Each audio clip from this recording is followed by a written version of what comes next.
नमस्कार दोस्तों।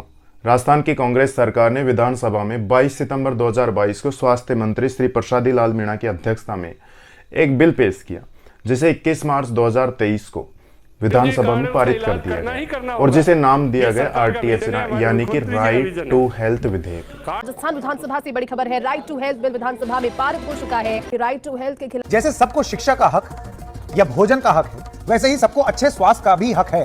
कार्ड नहीं है तो भी कलेक्टर इलाज कराएगा, इसलिए बिल ला रहे हैं हम। इस बिल में प्रावधान किया गया कि प्रदेश के हर एक नागरिक को स्वास्थ्य सेवाओं का कानूनी अधिकार है और वो बिना किसी पूर्व भुगतान के किसी भी प्राइवेट हॉस्पिटल या सरकारी हॉस्पिटल या किसी भी अन्य चिकित्सा संस्था में अपना इलाज करवा सकता है। सुनने में तो बड़ा अच्छा लग रहा है कि अब इलाज के अभाव में कोई भी परेशान नहीं होगा, विशेषकर पैसा ना होने पर भी। लेकिन इस विधेयक के पारित होते ही राजस्थान के सभी प्राइवेट हॉस्पिटल्स के डॉक्टर हड़ताल पर चले गए। Doctors in Jaipur ran into a clash with the police.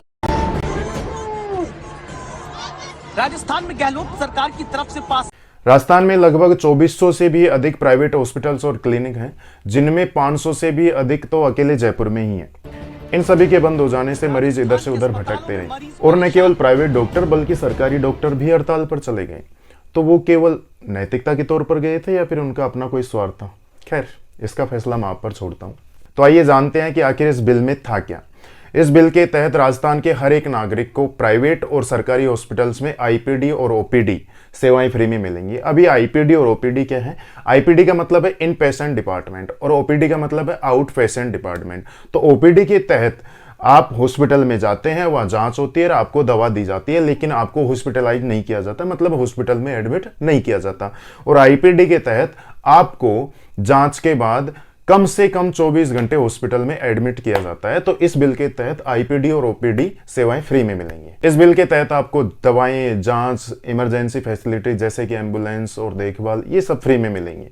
और ये जो भी प्रावधान थे, इनको नियमों के अधीन रखा गया, मतलब सरकार और भी नियम जारी कर सकती है। और कई बार ऐसा होता है कि इमरजेंसी केस जैसे कि accident, attempt to murder, suicide, जहर का प्रयोग या फिर भयंकर पेन हो रहा हो, तो उस केस में आप बिना मरीज के पूर्व भुगतान के ही इलाज करोगे। और अगर इलाज के बाद पेशेंट पैसा नहीं दे पाता है तो उसका भुगतान गवर्नमेंट करेगी। मतलब किसी भी हालत में कोई भी प्राइवेट हॉस्पिटल या संस्था किसी भी मरीज को इलाज के लिए मना नहीं कर सकती। और वो अगर इन बातों को नहीं मानते हैं तो पहली बार में उन पर 10,000 का जुर्माना होगा और दूसरी बार में उन पर 25,000 का जुर्माना होगा। अभी तक मेडिको लीगल मैटर, मतलब मेडिकल और कानून से जुड़े मामलों में पुलिस की मंजूरी के बाद ही इलाज होता था, लेकिन अब गवर्नमेंट का कहना है कि आप पहले इलाज कीजिए, पुलिस की मंजूरी की कोई आवश्यकता नहीं है। अब इस बिल के पारित होने के बाद कुछ लोगों का कहना है कि राजस्थान में पहले से ही बहुत सारी स्वास्थ्य सेवाएं लागू हैं, तो इस बिल की जरूरत क्यों पड़ी? जैसे कि चिरंजीवी योजना। इस योजना के तहत आपको पहले 10 लाख रुपए तक का इलाज फ्री किया जाता था, लेकिन अभी के बजट में इस राशि को बढ़ाकर 25 लाख रुपए कर दिया गया। इसमें बड़ी बात यह है कि इस योजना पर राजस्थान अभी तक 1940 करोड़ रुपए खर्च कर चुकी है, मतलब अधिकांश लोग इस योजना का फायदा उठा रहे हैं। दूसरी योजना है राजस्थान सरकार स्वास्थ्य योजना, जिसे शॉर्ट में आरजीएचएस भी कहते हैं। इस योजना के तहत राजस्थान के सभी गवर्नमेंट एम्प्लॉइज और मंत्रिमंडल को फ्री में इलाज किया जाता है। एक और योजना है फ्री टेस्ट योजना, जिसके तहत सभी मेडिकल कॉलेज और सरकारी अस्पतालों में 90 से भी ज्यादा टेस्ट फ्री में किए जाते हैं। मतलब देखा जाए तो लगभग सभी टेस्ट। और आंकड़ों के अनुसार अब तक लगभग 2,94,00,000 लोगों ने इस योजना का फायदा उठाया है। अब सवाल ये है कि इतनी सुविधाओं के बावजूद भी इस बिल की जरूरत क्यों पड़ी? इस पर सरकार का कहना है कि हॉस्पिटल्स पर निगरानी न होने की वजह से इन योजनाओं के नाम पर घोटाले हो रहे हैं, जैसे कि मरीजों को अच्छा इलाज नहीं मिल पाना और चिरंजीवी योजना से जुड़े होने के बावजूद भी मरीज और सरकार दोनों से पैसा लेना, और तो और कम पैसों की दवा का भी भारी सा बिल बनाकर गवर्नमेंट से पैसे लेने की शिकायतें आ रही थी। इसी वजह से प्राइवेट हॉस्पिटल्स पर शिकंजा कसना जरूरी था। तो अब जानते हैं कि आखिर इस बिल का इतना विरोध हो क्यों रहा है।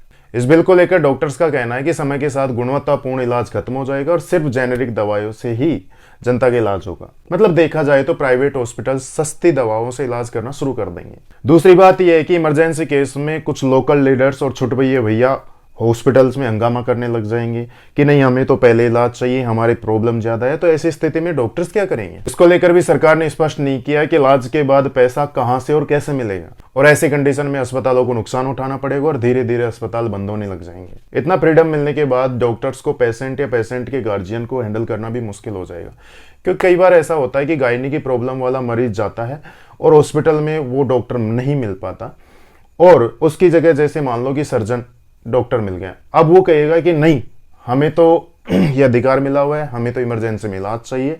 अब इस केस में डॉक्टर क्या करेगा, जबकि गायनी का है ही नहीं, अब सर्जन के पास जा रहे हैं और प्रॉब्लम है गायनी की, तो डॉक्टर करेगा क्या? और अगर डॉक्टर ऑलरेडी किसी इमरजेंसी केस को देख रहा है और उसी टाइम कोई दूसरा इमरजेंसी केस आ जाता है और वो इस बिल का हवाला देकर कहता है कि पहले हमें भी देखिए, अब ऐसी सिचुएशन में डॉक्टर क्या करे? और हो सकता है कि सेकंड इमरजेंसी केस को ना देखने के कारण डॉक्टर पर केस कर दिया जाए, तो क्या ऐसी स्थिति में केस बनता है? हालांकि इन सभी घटनाओं के बाद डॉक्टर्स और सरकार में सहमति बनी, जिसके बाद कुछ फैसले लिए गए। पीपीपी यानी कि पब्लिक प्राइवेट पार्टनरशिप से चलने वाले हॉस्पिटल पर, ट्रस्ट से संचालित हॉस्पिटल पर और उन हॉस्पिटल पर जिन्होंने सरकार से जमीन निःशुल्क या फिर लीज पर ले रखी है, इन सभी पर आरटीएच लागू होगा। जिन अस्पतालों ने सरकार से कोई भी मदद नहीं ले रखी, उन पर यह बिल लागू नहीं होगा। और ऐसे हॉस्पिटल जिनमें 50 बेड से कम की संख्या है, उन पर भी ये बिल लागू नहीं होगा। मतलब ये बिल 50 बेड से ज्यादा वाले हॉस्पिटल पर ही लागू होगा, जिनके बारे में पहले बताया जा चुका है। अभी मजाक नहीं तो क्या है, इमरजेंसी केस में मान लो कि कोई एक्सीडेंट हो जाए, तो ऐसे केस में मरीज ये देखेगा कि नहीं, यहाँ तो यार 50 बेड से कम वाला हॉस्पिटल है, इसमें इलाज फ्री में नहीं मिलेगा, मैं तो वो देखूंगा जहाँ 50 बेड से ज्यादा का हॉस्पिटल होगा, वहां पर मेरा फ्री में इलाज होगा। तो क्या कहा जाए दोस्तों, आरटीएच को बिल या फिर मजाक? क्योंकि जिन सुविधाओं के लिए ये बिल लाया गया था, वो सारी सुविधाएं वापस से हटा दी गई हैं और जो सुविधाएं रखी गई हैं वो लगभग पहले से ही चालू हैं। यहाँ तो पब्लिक के लिए यही हो गया कि हाथ को आया मुंह न लगा। देखा जाए तो ये केवल वोटों की फसल काटने की राजनीति थी, इससे आमजन को कुछ खास नहीं मिलने वाला। अब मेरे कहने का मतलब कतई ये नहीं है कि मरीजों को इलाज फ्री में मिले, क्योंकि ऐसा होने से प्राइवेट हॉस्पिटल या तो बंद होने लग जाएंगे या फिर कोई दूसरे राज्यों में शिफ्ट होने लग जाएंगे। फ्री बिजली, फ्री पानी, किसानों को पैसा, बेरोजगारी भत्ता, महिलाओं को पेंशन, इन सभी की तरह ये भी एक राजनीति के लिए पासा फेंका गया था। अगर सरकार वास्तव में हर एक नागरिक का फ्री में इलाज करवाना चाहती है, तो सभी नागरिकों का बीमा करवा दो ना।